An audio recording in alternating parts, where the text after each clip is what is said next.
আপনি বললেন যে সন্তান হারায় গেছে। কাউসার হচ্ছে একটা পানি জাতীয় খাবার। কাউসার মানে হচ্ছে হাউজে কাউসার, পানি। আমার ছেলে মরে গেছে, আল্লাহ যদি আমাকে আরেকটা ছেলে দেয়, দিস ইজ কল্ড কনসোলেশন, সান্ত্বনা। তোমার এক ছেলে নাই, আর এক ছেলে তুমি নাও, সান্ত্বনা। আচ্ছা, কথা কি বোঝা যায় আমার? হারাইছে সন্তান আর দিচ্ছে পানি।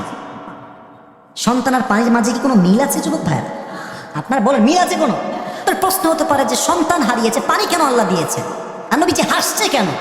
তাফসিরের 4টা ব্যাখ্যা আসছে। আমি জানি অনেক লোক তাফসির নয়, কিচ্ছা কাহিনী শুনতে পছন্দ করে, তবে আমি একটা নিয়ত করে এবার এই মাহফিলে নেমেছি।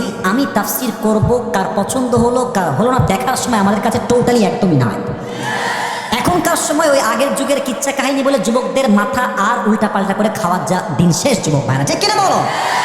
4টা ব্যাখ্যা। এক, ব্যাখ্যাগুলো খুবই অসাধারণ। আসলে আপনি শুনলে বুঝবেন যে কোরআনটা আসলে দেখা হবে ছোট্ট একটা সূরা, মাত্র 3টা আয়াত, বাট আমি যখন সূরা কাউসারের তাফসীর করি আমার কাছে মনে হয় ছোট্ট একটা ঝিনুকের মাঝে আল্লাহ তাআলা পুরো আটলান্টিক মহাসাগর ঢুকাই দিয়েছে।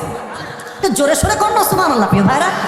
1 নাম্বার ব্যাখ্যা, নবীজি হাসলেন কেন? কারণ হচ্ছে আল্লাহ তাআলা বলছেন, নবী আপনার 4টা সন্তান নিয়েছি, আপনার মন খারাপ বুঝতে পেরেছি, বাট মনে রাখবেন আমি আল্লাহ আপনার 4টা সন্তান নিয়েছি তো কি হয়েছে? পুরো পৃথিবীতে আমি আল্লাহ তাআলা এই 4টা সন্তানের পরিবর্তে 1 জন নয়, 2 জন নয়, 1000 নয়, লক্ষ নয়, মিলিয়ন নয়,